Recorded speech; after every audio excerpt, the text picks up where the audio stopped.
Hello friends, स्वागत है आपका विटेरिया पे। मैं प्रवीण कुमार आप लोगों का स्वागत करता हूं। आज के इस वीडियो में जो है हमारा गुप्त साम्राज्य का दूसरा वीडियो। पहला वीडियो आप लोगों को अपलोड कर दिया गया था जिसमें हम लोगों ने मूल रूप से गुप्त वंश के संबंध में प्रमुख जानकारियाँ, गुप्त वंश क्या थे, किस समय इनकी स्थिति क्या थी और इसके प्रमुख शासक कौन थे, उसके संबंध में पढ़ा था। आज के वीडियो में हम लोग मूल रूप से गुप्त काल के प्रशासन के संबंध में, गुप्त काल के सामाजिक स्थिति के संबंध में, गुप्त काल की अर्थव्यवस्था के संबंध में, गुप्त काल के समय धार्मिक स्थिति क्या थी, धर्म की स्थिति क्या थी और गुप्त काल में कला का विकास किस प्रकार से हुआ था, इन सब बातों को पढ़ेंगे। तो चलिए दोस्तों शुरू करते हैं। सबसे पहले आप लोग जब भी ये पढ़ते हैं तो एक थीम होता है, उसे निश्चित रूप से समझना चाहिए, क्योंकि हिस्ट्री सिर्फ पॉइंट या जो ऑब्जेक्टिव है उसका संग्रह नहीं है, एक समझ भी है। जैसे मैंने मौर्य के प्रशासन में बताया था कि जिस प्रकार से आज का प्रशासन चलाया जा रहा है उसी प्रकार से कुछ न कुछ ऐसी स्थितियां बनाई जाती थी कि उस समय भी प्रशासन को बेहतर रूप से चलाने का प्रयास किया जाता था। तो उस समय भी क्या किया जाता था कि जो पूरा का पूरा साम्राज्य है उसको कई देशों में बांटा जाता था, जिसे आज हम लोग प्रांत कहते हैं। फिर उसको भुक्ति में बांटा जाता था, फिर उसे विषय में बांटा जाता था और सबसे जो निचली इकाई होती थी प्रशासन की वो ग्राम होती थी। तो ये प्रशासन के कई क्रम होते थे और सभी क्रम पे अलग अलग पदाधिकारी या अलग अलग राजा उस प्रशासन को देखते थे ताकि प्रशासनिक व्यवस्था सुव्यवस्थित रूप से चल सके। तो इस पर हम लोग आएंगे। ये प्रशासन की स्थिति ऑलमोस्ट आप राजतंत्र के हर चरण में लगभग समान देखेंगे। क्या होगा, ये इन क्षेत्रों के नाम बदल जाएंगे, राजा के शक्ति में अंतर आ जाएगा, मंत्री परिषद का महत्व तो कहीं कम होगा तो कहीं ज़्यादा हो जाएगा, कहीं प्रशासनिक व्यवस्था काफ़ी सुदृढ़ मिलेगी, कहीं प्रशासनिक व्यवस्था में कहीं बिखराव मिलेगा। लेकिन ऑलमोस्ट राजतंत्र में लगभग समान प्रशासनिक व्यवस्था ही देखने को मिलती है। तो ये एक थीम होता है जिसे आपको समझना चाहिए ताकि आप किसी भी चैप्टर के प्रशासन को पढ़ें तो आप आसानी से उसे समझ सके। तो चलिए दोस्तों उसी प्रशासनिक व्यवस्था की ओर हम लोग बढ़ते हैं और आते हैं। प्रशासन में सबसे जो इम्पोर्टेंट होता है, चूंकि राजतंत्र था तो सबसे इम्पोर्टेंट होता है राजा। गुप्त काल में भी प्रारंभिक जो शासक हुए जिनमें चंद्रगुप्त प्रथम, समुद्रगुप्त, चंद्रगुप्त द्वितीय ये थे, ये बहुत ही महान शासक हुए। इस क्रम में राजा का महत्व जो था वो प्रशासन पर बहुत ज़्यादा होता था। लेकिन जब बाद के स्कंदगुप्त के बाद के छोटे छोटे राजा रहे तो उन राजाओं के काल में जो राजा की स्थिति थी वो धीरे धीरे निम्न होने लगी। तो राजा जो थे वो सबसे महत्वपूर्ण होते थे।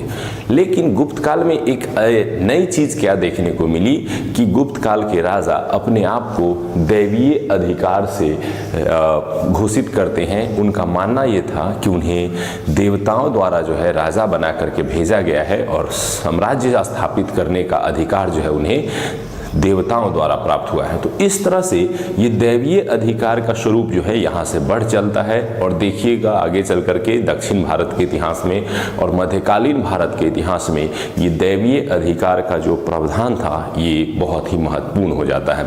तो गुप्त काल में राजा का पद महत्वपूर्ण तो था ही, राजा अपने आप को दैवीय अधिकार मानते थे और उनका मानना था कि देवताओं द्वारा ही उन्हें शासन करने के लिए भेजा गया है। बात करें मौर्य प्रशासन से इसकी तुलना की तो मौर्य प्रशासन में राजा ज़्यादा महत्वपूर्ण होते थे। केंद्रीकृत शासन व्यवस्था थी, पूरी तरह से शक्ति जो है वो राजा के कंट्रोल में होती थी और राजा ही पूरे प्रशासन का केंद्र बिंदु होता था।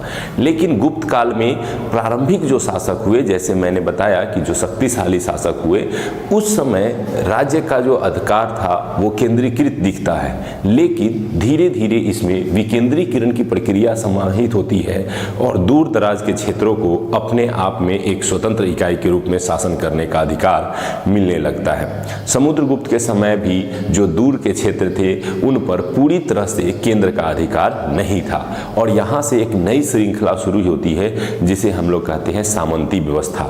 मैंने आपको बताया था कि सातवाहनों के समय सबसे पहले भूमि दान देने की व्यवस्था शुरू हुई थी जो गुप्त काल में आकर के काफ़ी बढ़ गई और ऐसे क्रम में छोटे छोटे राज्य देश के अंदर ही इकट्ठे इकट्ठा होने लगे, जिसे सामंती व्यवस्था के रूप में जाना जाता है।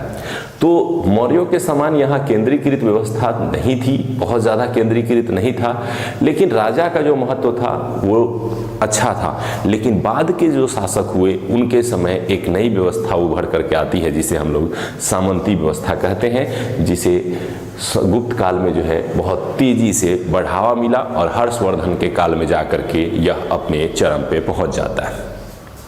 बात करें प्रशासन के विभाजन का, तो पूरे साम्राज्य को कई भागों में बांटा गया था। सबसे जो बड़ा भाग था देश कहलाता था, जिसका अधिकारी गोपना कहलाता था। भुक्ति जो उससे नीचे होता था, इसका अधिकारी उपरिक कहलाता था। विषय जो भुक्ति के बाद का छोटा सा हिस्सा था, उसका अधिकारी विषयपति। और सबसे प्रशासन की छोटी इकाई थी ग्राम, जिसके अधिकारी को ग्रामिक कहा जाता था। इस प्रकार से ये थे गुप्तकालीन प्रशासन की स्थिति कि किस प्रकार से प्रशासन चलाया जाता था।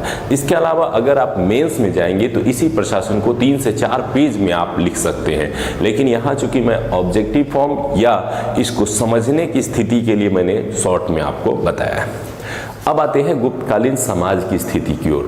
समाज में ऑलवेज जब हम लोग पढ़ते हैं तो 4-5 बिंदु होते हैं जिनको पढ़ना होता है। समाज में वर्ण व्यवस्था की स्थिति कैसी थी, अर्थात किन जातियों में समाज बटा हुआ था। समाज में महिलाओं की स्थिति कैसी थी, समाज में क्या दास प्रथा थी या कोई निम्न वर्गीय जाति थी जिसके साथ अन्याय होता था। और फिर उसके बाद आता है कि समाज में मनोरंजन, भोजन के लिए किन साधनों का उपयोग किया जाता था। इन्हीं बातों का अध्ययन जो है वो हर वंश में समाज में किया जाता है। तो उन्हीं पॉइंट्स में जो इम्पोर्टेंट हो, जो ऑब्जेक्टिव के लिए महत्वपूर्ण दिखाई देते हो, उनको जरूर पढ़ना चाहिए। अब जैसे वर्ण व्यवस्था में आते हैं तो यहाँ पे जो वर्ण व्यवस्था थी वो पहले से जटिल हो गई। जटिल होने का मतलब ये है कि पहले हम लोगों ने पढ़ा है कि जहाँ इंडस वैली सिविलाइजेशन में कोई जातिगत संरचना नहीं मिलती है या कि बहुत ज़्यादा डिटेल नहीं मिलता है, लेकिन जब हम आगे बढ़ते चले आते हैं तो शुरुआती दौर में कर्म के आधार पर वर्ण का निर्धारण होता था, लेकिन बाद में वह वंशानुगत हो जाता है। यहाँ आकर के यह और जटिल हो गया और अपने जाति को छोड़कर आप दूसरी जाति में नहीं जा सकते थे। इसके अलावा वर्ण व्यवस्था में कई उपजातियों का जन्म हुआ। जैसे 4 प्रकार की वर्णात्मक व्यवस्था हमेशा से चली आ रही थी, ब्राह्मण, क्षत्रिय, वैश्य एवं शूद्र। लेकिन इस काल में इस 4 प्रकार के वर्ण के अलावा भी कई छोटे छोटे जातियों का या कई उपजातियों का जन्म होता है, जिसके कारण समाज में जातिगत समूह या जातिगत जटिलता जो है वो बढ़ जाती है। तो ये जटिलता का जो उदय है इस समय होता है। उपजातियों का निर्माण होता है। उपजातियों का निर्माण 2 प्रकार से होते हैं। जो कुछ अलग कार्य करने लगते हैं तो उनके कर्म के आधार पर उन्हें जाति का नाम जो है दे दिया जाता है, या कई बार 2 अलग अलग वर्णों का विवाह होता था और उससे उत्पन्न संतान को एक अलग जाति संरचना में डाल दिया जाता था।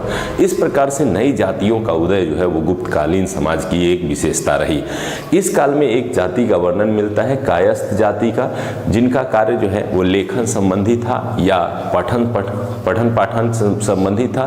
तो इनके संबंध में कई प्रश्न भी पूछे गए हैं कि कायस्थ जाति का प्रथम वर्णन या उत्पत्ति का जो वर्णन है वो किस काल में होता है। तो गुप्त काल में ही सबसे पहली बार इस जाति का वर्णन जो है वो देखने को मिलता है। तो यहाँ से भी प्रश्न बना करके आपसे पूछे जाते हैं। बात करें दासों की स्थिति, तो इस काल में जो दास थे, जो गरीब थे, उनकी स्थिति निम्न हुई थी पहले की तुलना में। यहाँ सबसे ज़्यादा विकट स्थिति थी अछूतों की, क्योंकि इनकी संख्या बढ़ गई थी। फाहियान ने भी यह लिखा है कि अछूतों की स्थिति बहुत खराब थी। उन्हें समाज में घुसने नहीं दिया जाता था। गाँव में प्रवेश करने के समय जो है पूरा गाँव खाली करा दिया जाता था, सड़कें खाली करा दी जाती थी, और जब वो गाँव से निकल जाते थे तो गाँव की सड़कों की धुलाई की जाती थी। तो इस प्रकार से अछूतों की स्थिति जो थी वो काफ़ी निम्न थी सामाजिक स्थिति के दौर में। अब बात करते हैं महिलाओं की, तो स्त्रियों की स्थिति भी पहले की तुलना में निम्न हो गई थी, क्योंकि जैसे जैसे वैदिक काल से हम बढ़ते हैं आगे, स्त्रियों की स्थिति में गिरावट देखने को मिलती है। अब ये स्थिति गिरावट का एक सबसे अच्छा प्रमाण क्या है कि 510 ईस्वी का जो भानुगुप्त का एरन अभिलेख है, उस अभिलेख में दिखाया गया है कि पहली बार किसी महिला के सती होने का। तो महिला के सती होने का मतलब ही यही निकल के आता है कि महिलाओं के ऊपर जो है वो पुरुष समाज हावी था और महिलाओं को सती होने के लिए मजबूर किया जाता था। इस तरह से महिलाओं की स्थिति को यहाँ पे गिरते हुए देखा जा सकता है। तो समाज में आपने वर्ण व्यवस्था की स्थिति देख ली, उपजातियों की स्थिति देख ली, दास और अछूतों की स्थिति देख ली, महिलाओं की स्थिति देख ली। अब इसके अलावा आता है मनोरंजन, वस्त्र कैसे पहनते थे। तो ऑलमोस्ट जैसे ही आप ईसवी सन में शुरू होंगे वहाँ पे लगभग सभी साम्राज्य में एक ही प्रकार के मनोरंजन और एक ही प्रकार के वस्त्र आभूषण आपको देखने को मिलेंगे। ऐसे में कुछ ज़्यादा अलग पढ़ने की जरूरत नहीं है, इतने से ही आपके ऑब्जेक्टिव्स जो है वो आपको पकड़ में आ जाएंगे। लेकिन एक थिंकिंग सोच जो है वो बननी चाहिए। वो बनती है जब आप एनसीईआरटी या बुक्स पढ़ते हैं और बुक्स को पढ़ करके थोड़ा सा समझने का प्रयास करते हैं। तो इनको आप पढ़ने के बाद, वीडियोज़ को देखने के बाद, किताबों को थोड़ा जरूर पढ़ें। किताबों को पढ़ने के बाद ऑब्जेक्टिव्स की बुक बनाएं, क्योंकि जब आपकी अपनी सोच विकसित होती है तो फिर आप अपने आप में स्टार बनते हैं। तो मेरा ये मानना है कि आप अपने आप में स्टार है, बनने की जरूरत नहीं है, लेकिन पढ़ने की जरूरत जरूर है। तो चलिए दोस्तों आगे बढ़ते हैं। अब आते हैं हम लोग गुप्तकालीन अर्थव्यवस्था की ओर। तो किसी भी काल में, जब हम लोगों ने पढ़ा कि प्राचीन काल में, किसी भी काल में इकोनॉमी में तीन ही चीजें होती हैं। पहला एक होता है कि कृषि होता है, दूसरा एक होता है कि उद्योग वगैरह लगाए जाते हैं, और तीसरा होता है कि उस उद्योग के बने हुए सामान को या कृषि से प्राप्त सामान को व्यापार करके बहुत दूर दूर बेचा जाता है। तो इन्हीं तीनों बिंदुओं के चारों ओर घूमते नजर आएंगे ये पूरी की पूरी अर्थव्यवस्था, चाहे वो गुप्त काल की हो, चाहे वो मौर्य काल की हो, चाहे वो वर्तमान काल की हो। आज अगर उसी को बांटते हैं तो हम लोग तीन श्रेणी में बांट देते हैं: प्राथमिक क्षेत्र, द्वितीयक क्षेत्र, तृतीयक क्षेत्र। बस यही चीजें रहती हैं। तो उनसे कैसे ऑब्जेक्टिव्स निकलते हैं उस पर ध्यान देते हैं। सबसे पहले जानते हैं कृषि। कृषि अर्थव्यवस्था का आधार थी, और ये मैंने बताया भी है कि ब्रिटिश काल के समय तक भारत में आधार जो था वो पूरे के पूरे आमदनी का या इनकम सोर्सेज का, तो वो पूरा का पूरा जो है वो कृषि पर ही टिका हुआ था। सबसे ज़्यादा कृषि से ही आय प्राप्त होता था, और गुप्त काल में लगभग 1/4 से 1/6 तक जो है वो राजस्व प्राप्त किया जाता था किसानों से, क्योंकि राजा अगर आय नहीं प्राप्त करेंगे तो राजतंत्र व्यय कैसे करेगा। तो चाहे वह लोकतंत्र हो, चाहे वह राजतंत्र हो, आय सृजित होना सबसे महत्वपूर्ण होता है। तो इस आय के आधार पर ही राजा की स्थिति और आर्थिक स्थिति निर्धारित होती थी। इसके अलावा व्यापार के लिए जो है एक श्रेणी व्यवस्था बनाई गई थी। श्रेणी अर्थात संघ बनाया जाता था और उसके माध्यम से व्यापार किया जाता था, और फिर उससे टैक्स प्राप्त होता था जो कि राजा को प्राप्त होता था। तो इस प्रकार से व्यापार के लिए श्रेणी व्यवस्था बनाई गई थी, और इस श्रेणी व्यवस्था का जो अध्यक्ष अर्थात हेड होता था उसे ज्येष्ठक कहा जाता था, और इसी के माध्यम से व्यापार संचालित किया जाता था। गुप्त काल में बात करें तो ताम्रलिप्ति बंदरगाह जो था वो सबसे प्रमुख बंदरगाह था, सबसे प्रमुख व्यापारिक बंदरगाह था। इसके अलावा उज्जैन शहर जो था वो प्रमुख व्यापारिक केंद्र था। तो यहाँ से दो प्रश्न ऑब्जेक्टिव के रूप में बनाए जाते हैं कि गुप्त काल में सबसे प्रमुख व्यापारिक केंद्र कौन था, और गुप्त काल में सबसे प्रमुख जो है वो बंदरगाह कौन था जहाँ से व्यापार संचालित किए जाते थे। तो ताम्रलिप्ति याद रखेंगे और उज्जैन, ये दो क्षेत्र थे जहाँ से व्यापार सबसे अधिक किए जाते थे। उज्जैन शहर हो गया और ताम्रलिप्ति बंदरगाह। उसके बाद बात करें तो व्यापार संचालित करने के लिए मुद्रा का प्रयोग किया जाता था, और मुद्रा का प्रयोग मैंने बताया कि काफ़ी पहले से शुरू हो गया था। अब यहाँ पे जो मुद्राएं प्रयोग में लाई गई थी वो स्वर्ण मुद्राएं, चांदी की मुद्राएं और अन्य जो है धातु की मुद्राओं का प्रयोग जो है विशेष रूप से देखने को मिलता है। और मैंने पिछले वीडियो में बताया कि सबसे ज़्यादा स्वर्ण सिक्के अगर किसी वंश द्वारा जारी किए गए थे तो गुप्त वंश द्वारा सबसे स्वर्ण सिक्के जारी किए गए थे, सबसे ज़्यादा स्वर्ण सिक्के जारी किए गए थे। हालांकि बाद में गुप्तकालीन सिक्कों की गुणवत्ता जो है वो कमज़ोर होने लगती है। तो स्वर्ण सिक्कों में स्वर्ण सिक्के को यहाँ पे दिनार कहा जाता था। यहाँ से ऑब्जेक्टिव बनते हैं, इसलिए मैंने इसको नोट कर लिया था कि स्वर्ण सिक्के जो हैं वो गुप्त काल में जो उपयोग में लाए जाते थे उन्हें दिनार कहा जाता था, और जो चांदी के सिक्के उपयोग में लाए जाते थे उन्हें रुपयका कहा जाता था। तो दिनार और रुपयका ये प्रमुख वो मुद्रा थी जिनके माध्यम से व्यापार संचालित किया जाता था। रुपया के संबंध में मैं बता दूं कि चांदी के सिक्कों का प्रचलन जो है वो चंद्रगुप्त द्वितीय द्वारा जो है शकों पर विजय के उपरांत किया गया था, जो कि मैंने पिछले वीडियो में बताया भी था। तो आप अपने चीज़ों को रिकॉल करते रहे ताकि आपको याद ज़्यादा समय तक रह सके। और इस काल में भूमि दान देने की व्यवस्था का विस्तार हुआ था। मैंने बताया था कि सबसे पहली बार भूमि दान जो है वो सातवाहनों ने शुरू की थी, लेकिन गुप्त काल में आकर के इसका विस्तार हुआ और इसका परिणाम सामंती व्यवस्था के रूप में उभर करके सामने आता है। तो ये था गुप्तकालीन अर्थव्यवस्था। उम्मीद करते हैं कि इस पॉइंट्स को देखने के बाद आप अर्थव्यवस्था की स्थिति को समझ सकते हैं। अब आते हैं गुप्तकालीन धर्म की स्थिति, अर्थात गुप्तों के द्वारा जो धर्म का उपयोग किया गया या धार्मिक स्थिति उस दौरान क्या थी। तो गुप्त शासक जो थे वो मूल रूप से वैष्णव धर्म को मानते थे। इन्होंने वैष्णव धर्म का उत्थान किया था। आपको पता होगा कि 6ठी शताब्दी ईसा पूर्व के बाद से बौद्ध धर्म और जैन धर्म की स्थिति जो है वो अधिक सुदृढ़ होने लगी थी। ऐसे में वैष्णव धर्म जो है वो पीछे छूटने लगा था, लेकिन पुनः एक वंश आता है जिसका नाम है गुप्त वंश, और इस वंश के द्वारा बौद्ध एवं जैन धर्म के साथ साथ वैष्णव धर्म को ज़्यादा महत्व दिया जाता है। ऐसे में वैष्णव धर्म का उत्थान जो है दोबारा किस काल में होता है, तो वह गुप्त काल में शुरू होता है और गुप्त काल में वैष्णव धर्म का विस्तार होता है।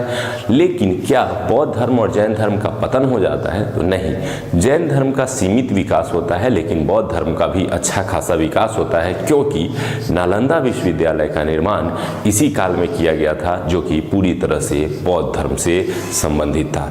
तो इस प्रकार से बौद्ध धर्म का भी विकास हुआ, वैष्णव धर्म का भी विकास हुआ, और इसी काल में शैव धर्म का भी विकास जो है देखने को मिलता है। और राजकीय चिन्हों पर आप गरुड़ का चित्र होना और वैष्णव धर्म से जुड़े हुए मंदिरों का निर्माण होना भी इसके प्रमाण हैं। अब आते हैं, बात करते हैं तो मंदिर निर्माण। मैंने आपको पिछले क्लासेस में बताए हैं कि किस प्रकार से गंधार कला, मथुरा कला में मूर्तियां बनाई जाती थीं। वो मूर्तियां बौद्ध धर्म से, जैन धर्म से संबंधित होती थी, लेकिन इस काल में हिंदू धर्म से जुड़े हुए मूर्तियों का निर्माण प्रारंभ हो गया। लेकिन अभी तक के इतिहास में मूर्तियां तो मिली थी, लेकिन कहीं भी एक मंदिर निर्माण परंपरा का विकास नहीं देखने को मिलता है। पहली बार जो है मंदिर का निर्माण शुरू होता है वो होता है गुप्त काल में।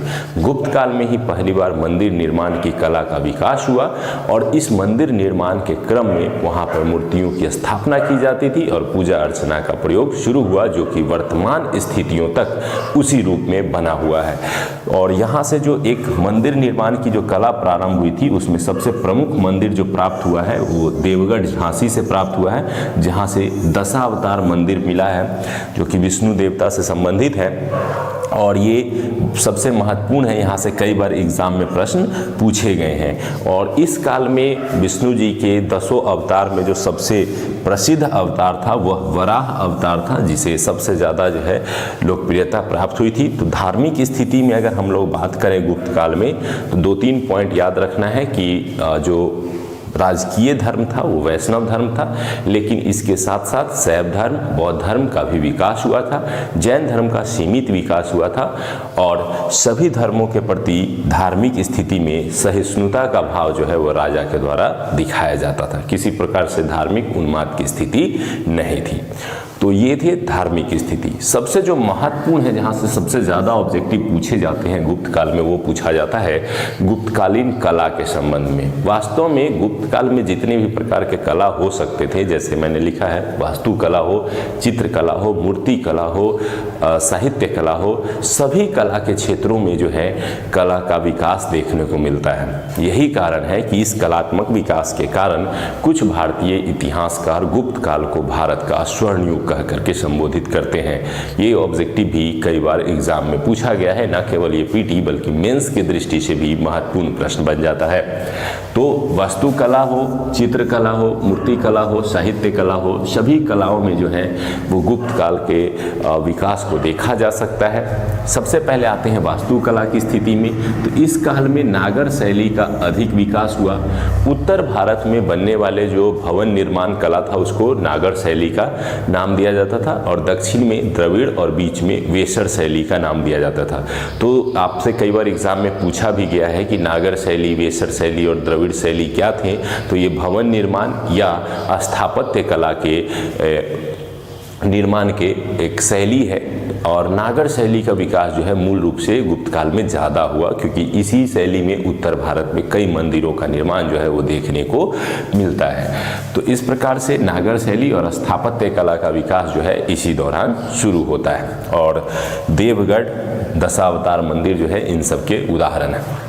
इसके अलावा बात करें तो बौद्ध जैन के साथ साथ हिंदू धर्म में भी अब मूर्ति निर्माण कला का विकास हो जाता है। और इन मंदिरों में जो हिंदू धर्म से जुड़े हुए मंदिर थे, उन मंदिरों में हिंदू धर्म की मूर्तियों की स्थापना जो है वो की गई, जिससे हिंदू धर्म का विकास हुआ था और वैष्णव धर्म को फिर से लोकप्रियता प्राप्त हुई थी। इसके अलावा बौद्ध धर्म से जुड़ी हुई एक मूर्ति है जिसमें गौतम बुद्ध को भूमि स्पर्श मुद्रा में दिखाया गया है। यह माना जाता है कि वह भूमि से शांति प्राप्त कर रहे हैं और इस मुद्रा के संबंधित मूर्ति का विकास जो है वो गुप्त काल में ही होता है। तो ये दो मूर्ति से जुड़े हुए आपको इम्पोर्टेंट पॉइंट है, इन्हें जरूर याद रखेंगे। और ये पहला वाला पॉइंट जो है वो वास्तुकला से स्थिति था। अब आते हैं चित्रकला के क्षेत्र में। तो अजंता एवं बाघ की गुफा, ये चित्रकला से संबंधित है। इन गुफाओं में चित्रकारी की गई है और इनसे कई ऑब्जेक्टिव जो है वो पूछे गए हैं। और कई एग्जाम में पूछा गया कि बाघ कला का संबंध, बाघ गुफा चित्रकला का संबंध जो है वो किस काल से है, अजंता गुफा चित्रकला का संबंध किस काल से है। अजंता जो है वो कि बौद्ध धर्म से संबंधित है और बौद्ध धर्म के महायान से संबंधित है और यह औरंगाबाद महाराष्ट्र में स्थित है। और इसमें बौद्ध धर्म के महायान धर्म से संबंधित चित्र देखने को मिलते हैं। और बाघ गुफा जो है ये मध्य प्रदेश में है और यहाँ से लोक जनजीवन के चित्र जो है वो देखने को मिले हैं। तो अजंता गुफा और बाघ गुफा ये जरूर याद रखेंगे और इससे संबंधित चित्र को भी, यानी इससे जुड़े हुए ऑब्जेक्टिव्स को भी जरूर याद रखेंगे। अजंता जो है वो महाराष्ट्र के औरंगाबाद से प्राप्त हुई। इसमें कई गुफाएं प्राप्त हुई हैं, जिसमें से 16 और 17 जो गुफा है वो काफ़ी प्रचलित रही है और यहाँ से प्रश्न भी बनाए गए हैं। 16वें गुफा से जो है वो मरनाशन राजकुमारी का चित्रण मिला है, जबकि 17वें गुफा से बौद्ध धर्म के यानी बुद्ध के जीवन से जुड़े हुए विभिन्न जो स्थितियाँ थी, जैसे उनके ज्ञान प्राप्ति की स्थिति, निवारण की स्थिति और वैसे चित्रों का संग्रह जो है वो गुफा संख्या 17 से प्राप्त होती है। टोटल 29 गुफाएँ थी। इन्हीं 29 गुफाओं से जो है ये चित्रकला के उदाहरण मिले हैं। तो यानी अजंता और बाघ गुफाओं से चित्रकला के संबंधित विकास की जानकारी भी प्राप्त होती है। अब बात करते हैं साहित्यिक क्षेत्र की कि साहित्यिक क्षेत्र में गुप्त काल में क्या विकास हुआ था। तो साहित्यिक क्षेत्र में अगर बात करें तो राजकीय भाषा संस्कृत थी और सबसे ज़्यादा विकास जो है अगर किसी भाषा समूह का हुआ था तो वो संस्कृत का हुआ था। इस दौरान कई प्रकार के सांस्कृतिक साहित्यिक ग्रंथ जो है वो लिखे गए, नाटक लिखे गए और उनसे जुड़े हुए प्रश्न बनाए जाते हैं। जैसे पुराणों का अंतिम संकलन भी गुप्त काल में आकर के होता है। इसके अलावा बहुत सारे ऐसे विद्वान थे जो गुप्त राजाओं के दरबार में उनके संरक्षण में रहते थे और उन्हीं के नेतृत्व में जो है विभिन्न प्रकार की पुस्तकों की रचना, साहित्यिक ग्रंथों की रचना उन्होंने की। जैसे अभिज्ञान शकुंतलम, मालविका अग्निमित्रम, विक्रम वर्षीय, रघुवंशम, कुमार संभव, मेघदूतम और ऋतु संहार की रचना जो है वो कालिदास ने की थी। तो ये कालिदास के विभिन्न पुस्तकें हैं, नाटकें हैं। इनको निश्चित रूप से आप याद रखेंगे क्योंकि यहाँ से ऑब्जेक्टिव बना करके कई एग्जाम में पूछा गया है। तो अभिज्ञान शकुंतलम, मालविका अग्निमित्रम, विक्रम वर्षीय, रघुवंशम, कुमार संभव, मेघदूतम और ऋतु संहारम ये कालिदास की प्रमुख रचनाएं हैं। और कालिदास चंद्रगुप्त द्वितीय के दरबार में रहते थे, ये मैंने पिछले वीडियो में बताया था। इसके अलावा एक चर्चित पुस्तक पंचतंत्र जो कहानियों का संग्रह है, इसकी रचना विष्णु शर्मा ने की थी और यह भी जो पुस्तक है इसकी रचना भी संभवतः गुप्त काल में ही हुई थी। इसके अलावा कामसूत्र की रचना वात्सायन ने की थी और इस पुस्तक का संबंध भी गुप्त काल से ही है। अमरकोश एक प्रकार का शब्द डिक्शनरी था जिसकी रचना अमर सिंह ने की थी और यह भी गुप्त काल से ही संबंधित है।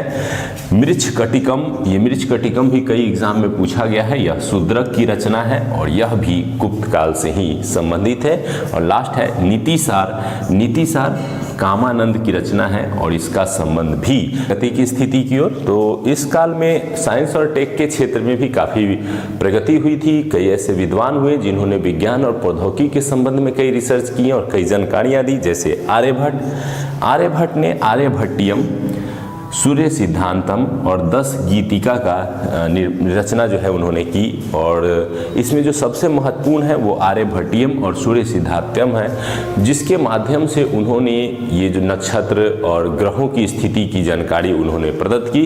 उन्होंने बताया कि पृथ्वी जो है वो सूर्य की परिक्रमा करती है, ना कि सूर्य जो है वो पृथ्वी की परिक्रमा करती है। ये पहली बार अगर किसी ने बताया था तो आर्यभट्ट ने बताया था। इसके अलावा आर्यभट्ट से जुड़े हुए प्रश्न बनाए जाते हैं, जैसे शून्य की खोज, दशमलव की खोज और पाई की खोज। ये संबंधित जो जानकारियां हैं वो किसके द्वारा सबसे पहले बार दी गई थी, तो आर्यभट्ट के द्वारा दी गई थी।